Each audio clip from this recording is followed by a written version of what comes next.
क्या कह रहे हैं गुरुदेव आगे, ध्यान से सुनो। गिरिव औजूद औंधे मुख जपै था, जोनी जिंद जहान बाहर मूल गवाइया, उजत है पाषाण। सुनो। के पेट में तो तू भगवान भगवान करे, तब दूसरा था नहीं। बाहर आके भरम गया, भ्रमित गुरुओं से दीक्षा ली, अब पत्थर पूछता फिरता भगवान छोड़ के। गरीब जठर अग्नि से राखिया, ना साई गुण बोले, ओ साहेब दरहाल है क्यों बोवत है सूल। वो साहिब दरहाल है क्यों बोवत है सूल।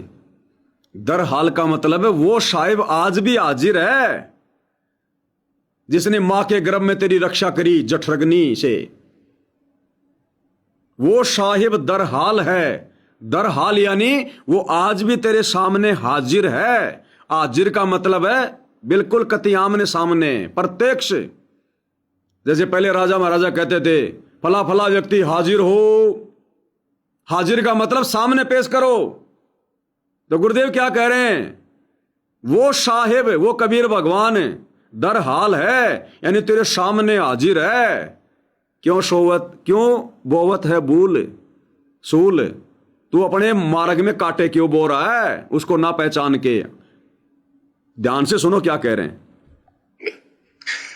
गरीब जठर अग्नि से राखिया, ना साई गुण बोले, ओ साहेब दरहाल है क्यों बोवत है सूल। वो साहिब दरहाल है क्यों बोवत है सूल, उसको ना पहचान के। अब ये दरहाल का मतलब क्या होता है, ध्यान से सुनो। जिस मालिक ने ऐसे संकट में मां के पेट में तेरी रक्षा करी, आज भी वो हाजिर है। क्या कह रहे हैं, जिस मालिक ने ऐसे समय में मां के पेट में भी तेरी रक्षा की, वो आज भी हाजिर है। अरे आज हाजिर कौन है हमारे सामने? सतगुरु रामपाल जी हाजिर है, दाढ़ी मूछ वाला कबीर हाजिर नहीं है। और क्या कह रहे हैं, जिस मालिक ने मां के पेट में तेरी रक्षा की, वो आज भी तेरे सामने हाजिर है। तो मां के पेट में किसने रक्षा की थी? सतगुरु रामपाल जी ने। क्योंकि आज हमारे सामने कौन हाजिर है, कौन परमात्मा हाजिर है? सतगुरु रामपाल जी। ध्यान से सुनो भाई और बहनों। हाल है क्यों वो साई गुण बोले, ओ साहेब दरहाल है क्यों बोवत है सूल। जिस मालिक ने ऐसे संकट में मां के पेट में तेरी रक्षा करी, आज भी वो हाजिर है। अब ये गलत साधना कर कर पाप इकट्ठे करके क्यों काटे बोलने लग रहा अपने भविष्य में। वो साहिब आज भी हाजिर है। भाई और बहनों, ये संकेत नहीं, बिल्कुल स्पष्ट कह रहे हैं यहां तो परमात्मा कि जिस मालिक ने मां के गर्भ में भी तेरी रक्षा की जठरग्नि से, जब तेरा ऊपर का पैर नीचे को सिर था और तू उसका ध्यान धर रहा था, ररंकार अजप्पा जाप, हे भगवान बचा ले, हे परमात्मा बचा ले। वो परमात्मा वहां भी आया, तेरी रक्षा करी, मां के गर्भ से बाहर निकाला। वो साहिब दरहाल है, यानी आज भी हाजिर है। क्यों बोवत सूल, उसको ना पहचान के ये आन उपासना करना। किसी ने हाथ से फोटो बना के छोड़ दी गूगल पे, यो कबीर भगवान है, उसको पूजने लग गए। मैनेजमेंट वालों ने और नई फोटो बना दी एआई से, यो कबीर है, उसको पूजने लग गए, उसको व्हाट्सएप पे लगाने लग गए। ये भक्ति मार्ग में हम सूल बो रहे, काटे। जो हाजिर है उसको नहीं पहचान पा रहे हम। कौन है हाजिर? कहां है वो दाढ़ी मूछ वाला? वो साहिब दरहाल है। आज कौन हाजिर है? सतगुरु रामपाल जी हाजिर है। और सुन लो एक बार। दरहाल है क्यों ना साई गुण बोले, ओ साहेब दरहाल है क्यों बोवत है सूल। जिस मालिक ने ऐसे संकट में मां के पेट में तेरी रक्षा करी, आज भी वो हाजिर है। अब ये गलत साधना कर कर पाप इकट्ठे करके क्यों काटे बोलने लग रहा अपने भविष्य में। तो भाई ये गलत साधना है। अध्यात्म के अनुसार अपने गुरु को ना पहचान के दाढ़ी मूछ वाले कबीर को भगवान मान के पूजना, ये अपने भक्ति मार्ग में सूल बोना है, कांटे बोना है। ये अपने गुरुदेव भगवान को ना पहचान कर गरीबदास जी का बोध दिवस मनाना, पाठ के पैसे जमा करवाना, किसी का निर्वाण दिवस मनाना, फला फला दिवस मनाना। क्यों कांटे बो रहे हो? जो है उसको पहचानो, जो भक्ति दे दी वो भक्ति करो, मर्यादा में रहो। मर्यादा तुमसे निभाई नहीं जा रही। तुम्हें जब मर्जी परशुराम की जयंती में बैठा दो, जब मर्जी कबीर की जयंती में बैठा दो, अयोध्या में भंडारा लगवा दो, लोगों की धर्मशाला बनवा दो, तुम्हें बेकार करवा दो। अब ये विश्व शांति के नाम पे 3 दिन का पाठ शुरू करने वाले हैं। दो पैसे, फोड़ो अपने कर्म। तो मालिक कहते हैं उस भगवान को ना पहचान के जो प्रत्यक्ष में हाजिर है, तुम ऐसे ही कांटे बोओगे और आगे ये कांटे चुभेंगे तुम्हें, क्योंकि तुम ज्ञान आधार को छोड़ चुके हो। तुम देखा देखी में लग चुके हो, तुम भेड़ चाल में लग चुके हो। तुम भेड़ की पूंछ पकड़ के भवसागर पार करना चाहते हो। सतगुरु रामपाल जी का परिवार, ये कोऑर्डिनेटर, ये भेड़ की पूंछ है, भेड़ की पूंछ है। ये तो भेड़ भी नहीं है जो थोड़ा बहुत तो आगे ले जाएं। ये तो केवल पूंछ पूंछ है, पूंछ पूंछ। इस पूंछ को पकड़ने से कुछ नहीं मिलेगा। ये लोग दिशाहीन हैं। आगे क्या कह रहे हैं परमात्मा? गिरिव आद घड़ी की आद घड़ी, आद घड़ी की आद, संतों से ती गोष्ठी, जो की जैसो लाभ। कहते किसी भगत संत से 10 मिनट भी बात कर ली ना, 10 मिनट, आधी घड़ी की आधी घड़ी, आधी की पुन आध, 24 मिनट की ये घड़ी होती है। आधा 12, 12 का आधा 6, यानी 5-7 मिनट भी संत से, पूर्ण संत से थोड़ी बहुत चर्चा होगी तो आत्मा में घट जाएगी वह बात। क्योंकि पूर्ण संत की तत्व ज्ञान वाली बातें आत्मा को तुरंत पकड़ जाती, खींच लेती है चुंबक की तरह। गरीब आध घड़ी की आध घड़ी, आध घड़ी की आध, साधों से ती गोष्ठी, जो कीजिए सो लाभ। गरीब पाव घड़ी तो याद कर, निम्मा नासने को, सतगुर हेला देत, विषय सूर न बो। क्या कह रहे हैं परमात्मा? गरीब आध घड़ी की आध घड़ी, आदि की पुन आद, संतों से ती गोष्ठी, जो कीजिए सो लाभ। कह रहे हैं जो तत्वदर्शी संत हैं, संत भगत, साध यहां कौन है? भगत। आध घड़ी की आध घड़ी, आदि की पुन आद, और संतों से ती गोष्ठी यानी ज्ञान चर्चा, जो कीजिए सो लाभ। 24 मिनट की एक घड़ी होती है, आध घड़ी की आध घड़ी यानी 12 मिनट, और आदि की पुन आद यानी 6 में भी और थोड़ा कम, 5 मिनट भी। अगर 5 मिनट भी अगर किसी ने तत्वदर्शी संतों से ज्ञान चर्चा कर ली, साधु संत भक्तों से ज्ञान चर्चा कर ली, तो परमात्मा कहते हैं तुम्हारी भक्ति बनना शुरू हो जाएगी। तो ये जो तत्वदर्शी संतों के बीच में ज्ञान गोष्ठी कहां हो रही है? ये साध संगति। साध कौन होता है? कबीर परमात्मा अपने हर भजन में लास्ट में क्या कहते हैं? कहे कबीर सुनो भाई साधो, कहे कबीर सुनो भाई साधो। साधो यानी भक्तों, भक्तों को, संतों को कहा जा रहा है। कहने वाला तो खुद भगवान है। कहे कबीर सुनो भाई साधो, साधो यानी भक्तों सुनो। तो साधों से ती गोष्ठी, संत भक्तों से जो दृढ़ भगत हैं, अगर उनसे 5-6 मिनट भी अगर किसी ने ज्ञान चर्चा कर ली तो लाइन पे चढ़ाना शुरू कर देंगे। अब ये सतलोक आश्रम वाले क्यों नहीं पहचान पा रहे अपने गुरु को? क्योंकि ये उन तत्वदर्शी संतों से भक्तों से ये दुश्मनी कर बैठे, राग द्वेष ईर्ष्या पाल बैठे। हम तत्वदर्शी संतों को, साध संगति से जुड़े भाई बहनों को ये अपना दुश्मन समझ रहे हैं, तो ज्ञान गोष्ठी क्या खाक करोगे? और ज्ञान गोष्ठी नहीं करोगे तो तुम्हें कौन बताएगा कि गुरु भगवान होता है? और गुरु की मेहर कैसे प्राप्त होगी? तुम्हें गुरु के सत्संगों से निष्कर्ष निकाल के कौन देगा? साध संगति हरि भक्ति बिन कोई न उतरे पार, कैसे मोक्ष होगा? ये ऑप्शन दे रखा भगवान ने, साध संगति से जुड़ना पड़ेगा। और जो नहीं जुड़ते, अहंकार में फूले फिरते हैं, उनके लिए फिर क्या कह रहे हैं गुरु जी कि नालायक पाव घड़ी तो याद कर, नीमा नास न खोए।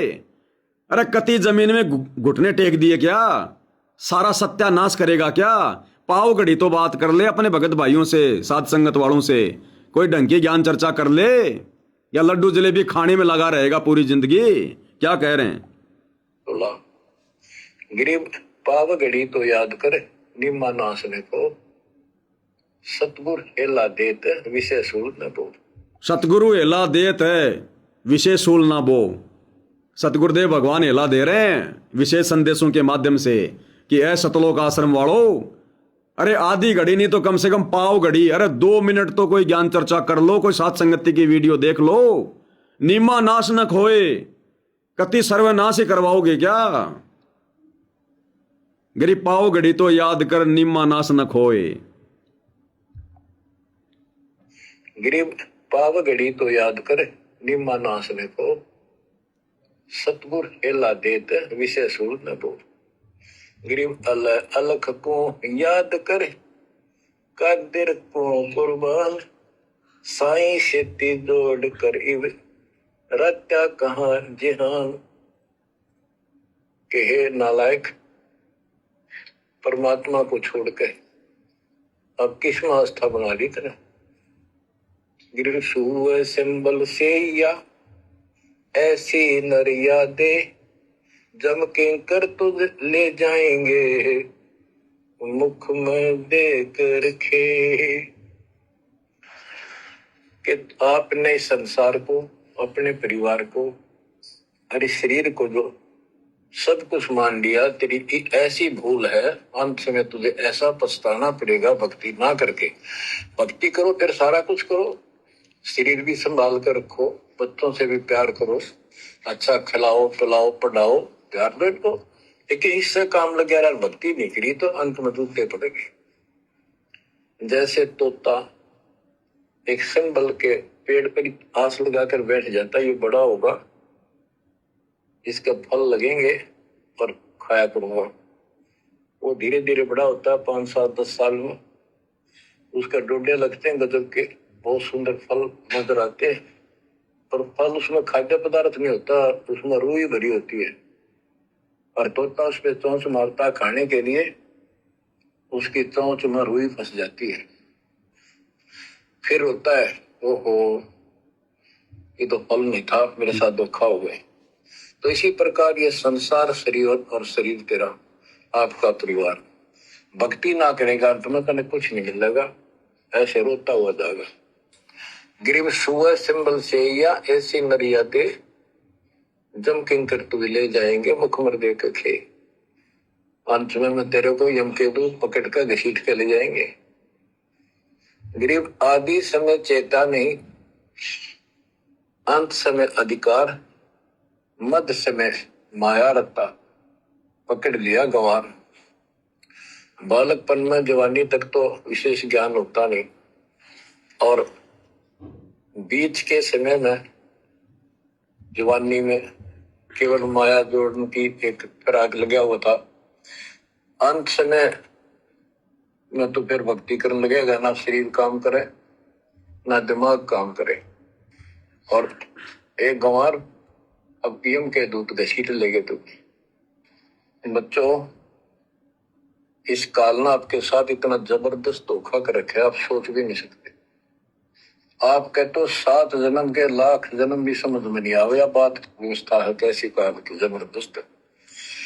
ब्रह्मा विष्णु महेश के समझ में नहीं आई, आपका कैसे आएगी? आपका अब आ गया। अब परमात्मा का निर्धारित समय है, वो ठीक का समय आ चुका है। इसमें सब काम को 1 सेकंड नंबर पे, और दाता वाले काम को सत्संग सुनो, भक्ति करो, 1 का 1 नंबर पे लाओ। और फिर देखो, फिर देखना आपके घर में सुख, आपके घर में बरकत, संसारिक सुख औरों से नारा देगा भगवान। आपको वो मोक्ष देगा जो ब्रह्मा विष्णु महेश जी को भी प्राप्त नहीं है। क्या कह रहे हैं गुरुदेव भगवान? सांसारिक कार्यों को दूसरे नंबर पर कर दो, सेकंड नंबर पर। सबसे पहले दाता वाला काम, फिर आपको वो मोक्ष मिलेगा जो मोक्ष ब्रह्मा विष्णु महेश को भी नहीं है, यानी सतलोक। और शुरू से ध्यान से सुनो क्या संकेत कर रहे हैं परमात्मा। ध्यान से सुनना।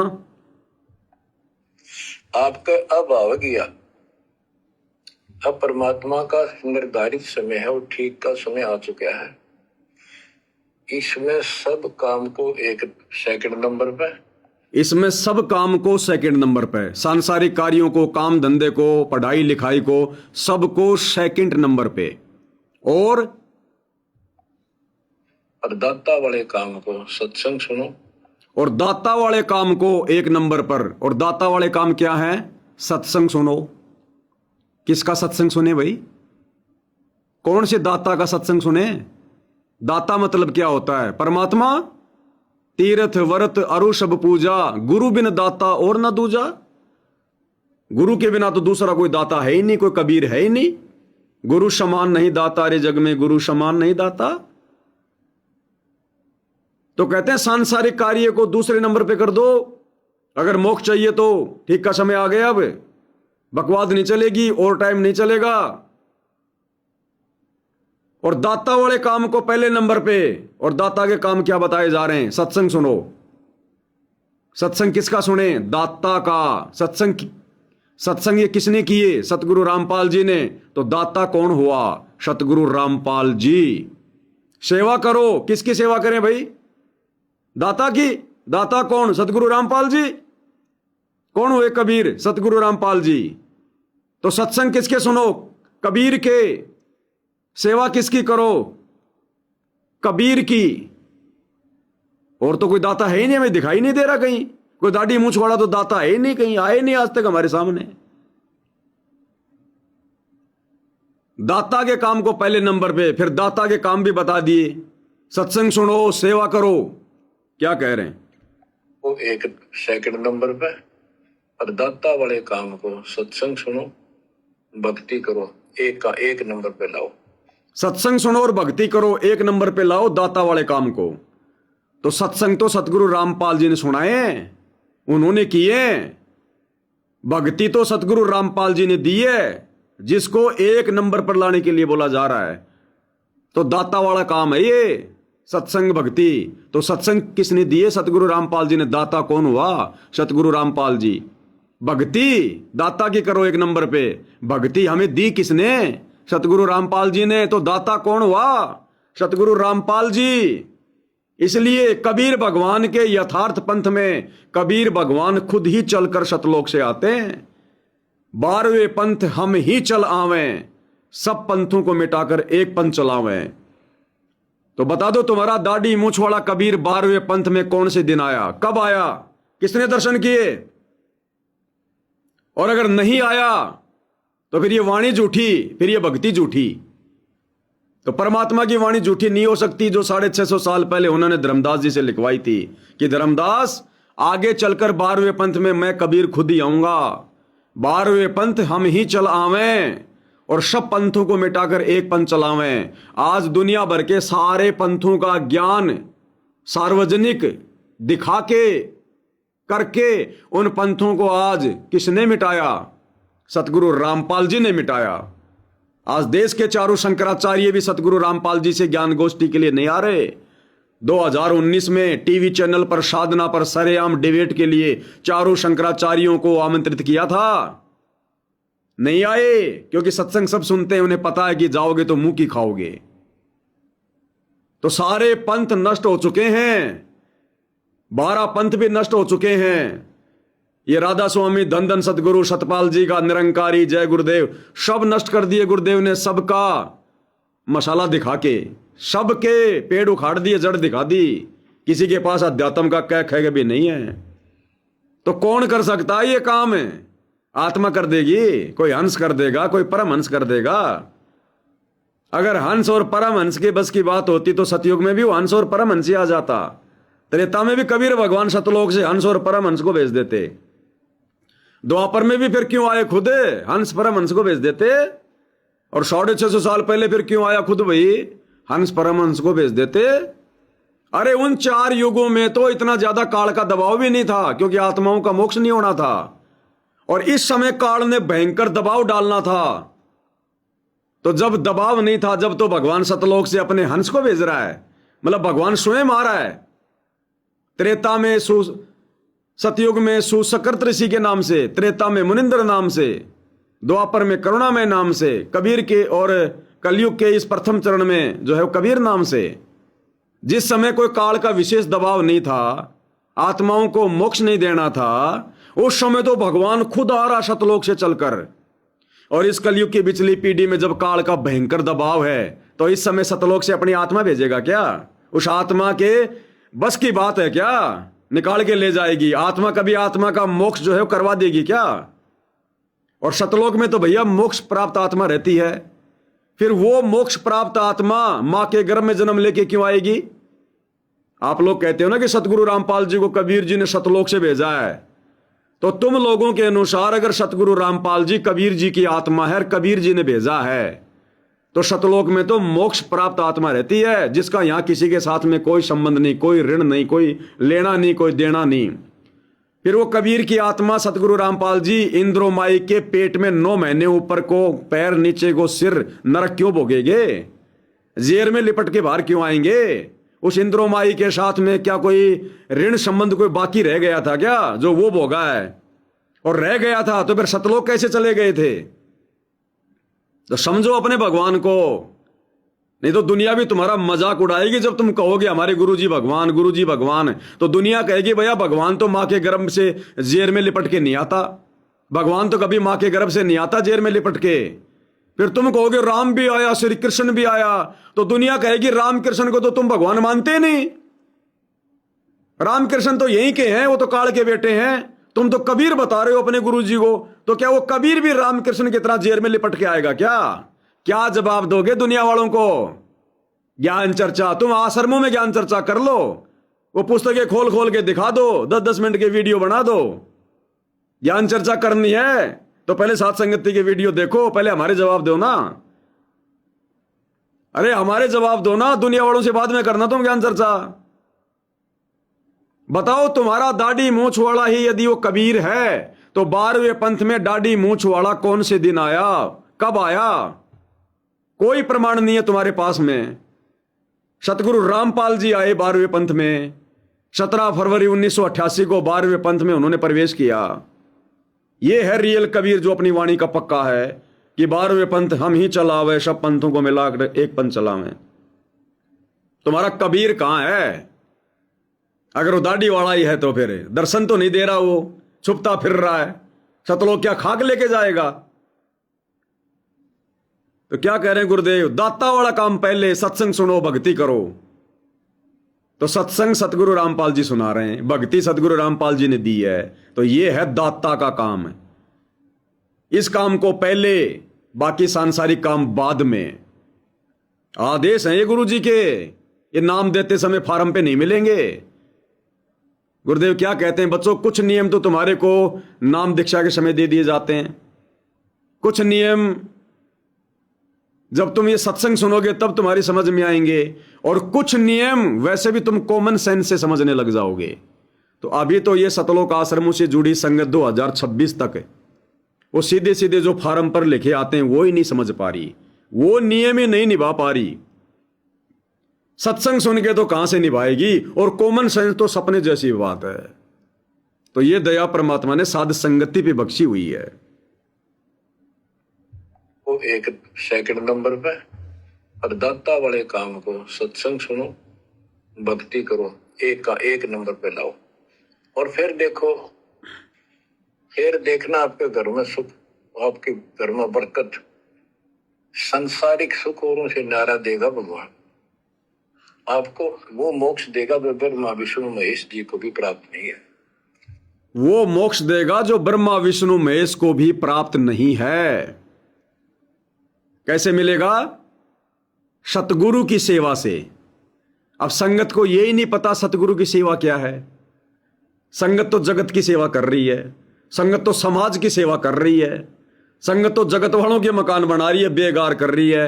अरे सतगुरु की सेवा कहां कर रही है? सतगुरु की सेवा का तो तुम्हें पता ही नहीं होती क्या सतगुरु की सेवा। सतगुरु की सेवा तुमसे हो ही नहीं रही। तुम्हें एक छोटा सा वीडियो दिखाता हूं। ये पूज्य गुरुदेव जी की कलयुगी बेटी है, नाम है इसका मंजू। और क्या कह रही है, जहां पर ये मकान वगैरह बनाए जा रहे हैं ना, जहां ये मकान वगैरह बन रहे हैं अन्नपूर्णा मुहिम के तहत, तो महीने 2 महीने में एक चक्कर ये लोग भी मार देते हैं ताकि संगत मूर्ख बनी रहे। गुरुजी की बेटी भी आ गई भाई बेगार करने, गुरुजी का ही आदेश होगा भाई फिर तो, ताकि संगत लगी रहे बेगार में, कोई सवाल जवाब ना कर ले। तो महीने 2 महीने में ये भी एक बार फॉर्मेलिटी के लिए वीडियो वाडियो बनवाने के लिए चली जाती है। और क्या कह रही है, ध्यान से सुनो। करते हैं जी बेबे, राम राम। अच्छा है भाई। अच्छा बेबे, नाम ले लिया? नाम तो बचपन से ले रखा है गुरु जी की दया से। अच्छा बेबे, दया हो रही परमात्मा की। अच्छा बेबे, तो उरे बेबे ईंट भाठे ढोल रही है, तो आपने क्या जरूरत है बेबे? भाई जरूरत है, सतलोक में जाना है तो यहाँ का पत्रकार क्या कह रहा है, नाम ले लिया बेबे? हाँ भाई, नाम तो मैंने बचपन से ले लिया। अच्छा बेबे, तो बेबे हो रही है ईंट बाठे क्यों ढोरी है? नाम ले लिया तो भक्ति करे। पत्रकार कह रहा है ईंट बाठे क्यों ढोरी है? बोले भाई ये तो सेवा है, सतगुरु की सेवा है, हमने सतलोक जाना है। इसको तो ये सेवा कह रहे हैं। ये सतगुरु के कलयुगी परिवार के स्टेटमेंट हैं ये। इन लोगों ने ज्ञान को कितना समझा, विचार करना। ये सतगुरु के कलयुगी परिवार के स्टेटमेंट हैं, जिन्होंने दादा गुरु जी से नाम ले रखा है, फिर सतगुरु रामपाल जी से नाम लिया। सबसे पुराने भगत हैं ये, इनके स्टेटमेंट हैं ये कि सतगुरु की सेवा क्या है। उन जगत वालों के, नशेड़ियों के, आन उपासना करने वालों के, जो भक्ति के निकट नहीं है, जो अपना कर्म भोग रहे हैं, उनके जा जाके मकान बनाना, ईंट पत्थर ढोना, उसको तो ये सेवा कह रहे हैं सतगुरु के परिवार वाले। सुनो। करते हैं जी बेबे, राम राम। अच्छा है भाई। अच्छा बेबे, नाम ले लिया? नाम तो बचपन से ले रखा है गुरु जी की दया से। अच्छा बेबे, दया हो रही परमात्मा की। अच्छा बेबे, तो उरे बेबे ईंट भाठे ढोल रही है, तो आपने क्या जरूरत है बेबे? भाई जरूरत है, सतलोक में जाना है तो यहाँ कर जो भी क्रियाक्रम है परमात्मा के आदेश अनुसार सभी करनी पड़ेगी। क्या कह रही है भाई, सतलोक जाना है तो ये बेगार तो करनी पड़ेगी, ये ईंट बाठे तो ढोने पड़ेंगे। ये इस बेगार को सतगुरु की सेवा कह रही है। अब साध संगति से जुड़े भाई बहनों विचार कर लेना, धैर्य मत डामाडोल कर देना, अपना विश्वास मत खो देना। कितना बड़ा उदाहरण तुम्हारे सामने है। ये मंजू ना अपने गुरु को भगवान मानती है, ना इसको यह पता कि सतगुरु की सेवा क्या होती है। सतगुरु की सेवा है, सबसे पहली सेवा मर्यादा में रह के भक्ति करना। यह सबसे बड़ी सेवा है सतगुरु की। सतगुरु हमें सतलोक ले जाने के लिए कितने कष्ट उठा रहे हैं। यदि हमने उनकी मेहनत को सफल कर दिया, मर्यादा में रह के भक्ति करके मोक्ष हो गया, तो यह सबसे बड़ी सेवा सतगुरु की। सतगुरु कोई अपंग नहीं है, सतगुरु कोई बूढ़ा नहीं है, कोई बीमार नहीं है। सबसे बड़ी सेवा मर्यादा में रह के भक्ति सफल करना। इससे क्या होगा, सतगुरु प्रसन्न होगा, सबसे बड़ी सेवा। फिर सतगुरु ने जो भक्ति दे दी, उनकी मेहर प्राप्त करने के लिए उनके भक्ति विधान अनुसार, गीता अध्याय 3 श्लोक 13 के अनुसार, परमात्मा को भोग लगाए बिना जो अन्न खाते हैं वो पाप खा रहे हैं। अपने सतगुरु को परमात्मा मान के, कबीर भगवान मान के उनको भोग लगाना प्रतिदिन, ये सतगुरु की सेवा। फिर सतगुरु का भक्ति विधान, संध्या आरती, पाती पंच पोप कर पूजा, देव निरंजन और न दूजा। 5 दीपक वाली थाल के साथ अपने गुरु को परमात्मा मान के उनकी आरती उतारना। सुबह नहीं कर पाओ अगर कभी कभार, तो संध्या को तो जरूर करो। किसी विशेष कारण से अगर संध्या आरती भी अगर कहीं बाहर हो गई तो कोई दिक्कत नहीं। अगर यदि तुम अपने घर पे हो तो फिर 5 दीपक वाली थाल से करो सुबह शाम। तो सतगुरु की आरती उतारना सतगुरु की सेवा है। सतगुरु की मर्यादा में रह के भक्ति करना सतगुरु की सेवा है। सतगुरु की महिमा करना सतगुरु की सेवा है। और ये क्या कर रही है, बेगार ईंट बाठे ढो रही है। खुद कह रहा पत्रकार, फिर बेबे नाम ले लिया तो ईट बाठे क्यों ढोरी है? अर्थात भक्ति कर फिर तू बैठ के ना बोले भाई सतलोक जाना तो सेवा तो करनी पड़ेगी। तो आन उपासना करने वालों के मकान बनाने को यह सतगुरु की सेवा कह रही है। अब आगे सुनो ध्यान से, तुम सत्सेवकों को कितना बड़ा धैर्य मिलेगा, संतोष मिलेगा, तुम्हारा विश्वास बढ़ेगा। आगे भाई क्या कह रहा है? हे बेबे तू तो फॉर्च्यूनर गाड़ी में आई है, तेरे साथ तो ड्राइवर भी हैं, नौकर भी हैं, बॉडीगार्ड भी आए तेरे साथ में। जब ये बात इस पत्रकार ने कही तो इसका चेहरा उतर गया कि ये बात तो अब सार्वजनिक हो जाएगी। ये गुरुजी की बेटी जो कहते हैं कि गुरुजी का परिवार बहुत साधारण जीवन जीता है, बहुत साधारण जीवन जीता है, ये तो सारे अपने अलग अलग गाड़ियों में घूम रहे हैं, 60-60 लाख की गाड़ियों में। कमाई का जरिया इनके पास 1 रुपए का नहीं है। हे बेबे तू तो फॉर्च्यूनर गाड़ी में आई है, ड्राइवर भी है, बॉडीगार्ड भी है, नौकर भी आए तेरे साथ। इसने पलट के कुछ भी नहीं कहा कि भाई ये नौकर नहीं है, बॉडीगार्ड नहीं है, ड्राइवर नहीं है, भगत है। कुछ नहीं कहा इसने, क्योंकि सारे के सारे भगत नौकरी कर रहे हैं। वो ड्राइवर भी पैसे लेता है, जो बॉडीगार्ड इसके साथ में 1-2 वो भी पैसे लेते हैं, नौकरी कर रहे हैं। ध्यान से सुनो, 3 लोग का भार है हमारे ऊपर। अगर हम सेवा करेंगे तो उससे परमात्मा बहुत खुश होते हैं, और परमात्मा खुश करने के लिए हमें ईंट भट्टे कहते कुछ भी करना पड़ जाए। और परमात्मा को खुश करने के लिए हमने ईंट बाठे क्या, चाहे कुछ भी करना पड़ जाए। तो ईंट बाठे ढोना जगत वालों के, अरे कोई आश्रम का काम चल रहा, चलो ठीक है भैया आपने मेहनत मजदूरी कर ली, आपकी सेवा बन गई। अरे जगत वालों के मकान बनाए जा रहे हैं, नशेड़ियों के, आन उपासना करने वालों के, फिर सेवा कह रहे हैं। अगर इस प्रकार से अगर कार्य करने से अगर मोक्ष मिले, दुनिया के मकान अगर बनवाने से अगर मोक्ष मिले, तो भाई और बहनों सतलोक आश्रम वाले एक महीने में कितने मकान बनाते हैं? 2 या 3। अरे फिर वो दिल्ली, बंबई, चेन्नई में बड़े बड़े जो बिल्डर हैं, जो कंस्ट्रक्शन जो कंपनियों के मालिक हैं, जिनके बड़े बड़े जिनके प्रोजेक्ट चल रहे हैं, 500-500 मकान के, 1000-1000 मकान के, बड़ी बड़ी जो कॉलोनी और विला बना रहे हैं, जो फ्लैट बना रहे हैं बिल्डर, अरे वो तो फिर भाई बहुत जल्दी सतलोक जाएंगे। जब जगत वालों के 1-2 मकान बनाकर वहां बेगार करके मजदूरी करके ये कह रही है कि मैं सतलोक जाऊंगी, तो बड़े बड़े जो बिल्डर हैं, जो बड़ी बड़ी जो ये बनाते हैं, जो कॉलोनियां बनाते हैं, बड़े बड़े ये फ्लैट बनाते हैं 40-40 मंजिल के, उनका तो काम ही है। ये तो महीने में 1-2 बना रहे होंगे, वो तो हजारों मकान बना रहे हैं महीने में, वो तो बहुत जल्दी सतलोक जाएंगे अगर यही अगर सतगुरु की सेवा है तो। आगे क्या कह रही है ये भाई, क्या बोल रहा है आगे? ए बेबे फॉर्च्यूनर गाड़ी, ड्राइवर भी, नौकर भी, बॉडीगार्ड भी, सुनियो। तो आपके साथ में तो फॉर्च्यूनर गाड़ियां हैं, आगे पीछे ड्राइवर और ज्यादा गाड़ियां हैं, तो आपने ईंट ढोने की क्या जरूरत है? आपके सिक्योरिटी है, नौकर है, वही काम कर लेंगे जी। नहीं, ऐसा कुछ नहीं है। परमात्मा की दया है सारी, मालिक की दया से ही हम, परमात्मा के आदेश से ही हम सारी सेवाएं करते हैं।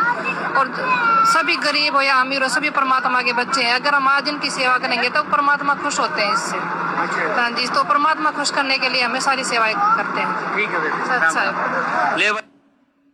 ईंट पत्थर ढोने को जो सतगुरु की सेवा कह रही है, गुरु को जो परमात्मा नहीं मानती, ना गुरु की संध्या आरती 5 दीपक वाली थाल के साथ करती, ना गुरु को भोग लगाती, जब इसको भाई और बहनों फॉर्च्यूनर गाड़ी मिल रही है, ड्राइवर मिल रहा है, बॉडीगार्ड मिल रहे हैं, तो सत्सेवक भाई बहनों हिम्मत मत हारना, दृढ़ता के साथ में लगे रहो। ये परमात्मा तुम्हें यहां भी ना जाने क्या दे देगा आने वाले समय में। जब बेगार करने वालों को भगवान 60-60 लाख की फॉर्च्यूनर गाड़ी दे रहा है, नौकर दे रहा है, सिक्योरिटी गार्ड दे रहा है, ड्राइवर दे रहा है, तो तुम तो वास्तव में भगवान की सेवा कर रहे हो। तुमने तो वास्तव में गुरु को भगवान मान लिया, तुम तो कति समर्पित हो। गर्दन कटवा लोगे लेकिन अब पीछे नहीं हटोगे। तो सोचो फिर आने वाले समय में भगवान तुम्हें क्या नहीं देगा। जो गुरुदेव कहते हैं कि बच्चों दुनिया वालों से न्यारे मकान देगा, दुनिया वालों से प्यारे और नारे तुम्हें साधन देगा। जब ये बेगार करने वालों को भगवान इतना दे रहा है, फॉर्च्यूनर में घुमा रहा है, तो तुम्हारे लिए तो भगवान एरोप्लेन खड़ी कर देगा, एरोप्लेन, और सतलोक में भेजेगा वो अलग। तो विश्वास डामाडोल मत करना इन बकवादों को देखकर। ये अपने पूर्व जन्म की भक्ति की मलाई खा रही है, वर्तमान में मर्यादा में नहीं है। और जो गुरु को परमात्मा नहीं मानता उसकी भक्ति तो शुरू भी नहीं होती। और ये मान नहीं सकते क्योंकि घर का जोगी जोगना, बाहर का जोगी सिद्ध। और हम भाई बहन वर्तमान में परमात्मा सतगुरु रामपाल जी को परमात्मा मान के अपने संस्कार बना रहे हैं। और धीरे धीरे धीरे धीरे भक्ति का प्रेशर बनने दो, सेवा और भक्ति का, फिर देखना परमात्मा क्या से क्या कर देगा। और सतलोक में सुख देगा वो अलग है, इनकी तो सतलोक में एंट्री भी नहीं है। तो इन बातों पे विचार करना भाई और बहनों। काल इनसे डले डुआ रहा है, आप और हमारे से असल में सतगुरु की सेवा करवा रहा परमात्मा स्वयं। तो क्या क्या नहीं कर देगा परमात्मा आने वाले समय में अपनी उन प्यारी आत्माओं के लिए। इसलिए गुरुदेव कहते हैं किसी और की बातों में मत आ जाना। अब किसी और के चटकीले भड़कीले इन चोचलों को देख के अविश्वास प्रकट मत करना अपने गुरु में। लगा रहे, कल पे कारण कौन है, तू कर सेवा निष्काम, मन इच्छा फल देऊंगा जब पड़ेगा मेरे से काम। गुरुदेव कहते हैं जब मेरे लेवल का काम आएगा तब मैं देख लूंगा अपने आप।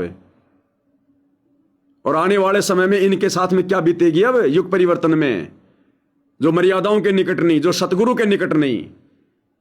अरे मर्यादा तोड़ के चाहे तुम जेल में जाके 50 बार मिल लो सतगुरु से, वो मिलना नहीं है। बिन गुरु मिले मोहे ना पाए। परमात्मा से तो वो मिलेगा जो मर्यादा में है। ये किसी का बाप नहीं है, ये यहां कोई बेटा बेटी के रिश्तों में नहीं बंधा हुआ, ये कोई चाचा फुआ बुआ नाना फापा फापा में नहीं है। ये खेल है परमात्मा के। अंत में परमात्मा वही देगा जिसने जैसी भक्ति करी है, चाहे बेटी हो, चाहे बेटा हो, चाहे माँ हो, चाहे बाप हो, चाहे रिश्तेदार हो, चाहे आम भगत हो। वही देगा जैसा तुमने मर्यादा निभा के भक्ति करी है, जैसी तुमने सेवा की है। तो इनको तो मनुष्य जन्म मिलेंगे, और जिस मनुष्य जन्म में ये गरीब होंगे फिर ऐसे कोई इनका भी मकान बना जाएगा जैसे आज ये लोगों की बना रहे हैं। मोक्ष नहीं है। दिया लिया तेरे संग चलेगा, धरा ढकिया रह जाएगा। कहे कबीर सुनो वह साधो, करनी के फल पावेगा। हमने तो भक्ति का फल खाना है, करनी का नहीं। ये भक्ति नहीं कर रहे, खाली ये तो अपनी करनी करनी कर रहे हैं। तो अगले किसी जन्म में इनका भी कोई मकान बना देगा इनको गरीब जान के, जो आज ये बनवा रहे हैं लोगों का। इतना ही है, इससे ज्यादा कुछ नहीं है। तो क्या कह रहे हैं आगे पूज्य गुरुदेव भगवान, सत्संग सुनिए। दास जो बात कह रहे को डूम बाट के गीत नहीं है, ये परमात्मा कबीर जी द्वारा बताई बातें और उनके प्रत्यक्ष दृष्टा आई विटनेस संतों की बताई बातें हैं। अब क्या कह रहे हैं गुरुदेव, इन सतलोक आश्रमों के तमाम ये कारनामे देखकर, वो तो अंतर्यामी है भाई, जेल में बैठा तो क्या हुआ। अरे जेल तो ज्यादा दूर नहीं है ना, सतलोक से तो दूर नहीं है सार जेल। जब वो सतलोक में बैठकर सब कुछ देख रहा होता है, सब कुछ कार्य करता है, तो जेल में बैठने के बाद क्या उनकी आंखें बंद हो जाएंगी? क्या वो अंतर्यामी नहीं रह जाएगा जेल में चला जाएगा तो? अरे हीरे को चाहे जेल में रख दो, चाहे किसी सुनार की दुकान में रख दो, हीरा तो हीरा ही रहेगा, उसका गुण तो वही रहेगा। तो भगवान तो भाई अंतर्यामी है, वो चाहे सतलोक में बैठा है चाहे जेल में बैठा है। तो इन आश्रम वालों के तमाम उल्टे कारनामे देखकर, जो गुरु को हल्के में लेकर, मर्यादाओं को हल्के में लेकर, जो ये भक्ति पर लगे हुए हैं और मोक्ष की उम्मीद कर रहे हैं, अब क्या कह रहे हैं गुरुदेव भगवान कि बच्चों अभी तुम काल प्रेरित हो, काल प्रेरित। ये सत्संग किसको सुनाए गए थे 2022 में? नामदान सेंटरों पर बुलाकर सुबह 4 बजे सतलोक आश्रमों से जुड़ी संगत को। अरे हम तो गुरुद्रोही घोषित कर रखे, हम तो जाते नहीं थे। किनको बुला बुला कर ये हिसार जेल वाले सत्संग सुनाए जाते थे सुबह 4 बजे? आश्रमों से जुड़ी संगत को। अब उस आश्रमों से जुड़ी संगत को गुरु जी क्या कह रहे हैं?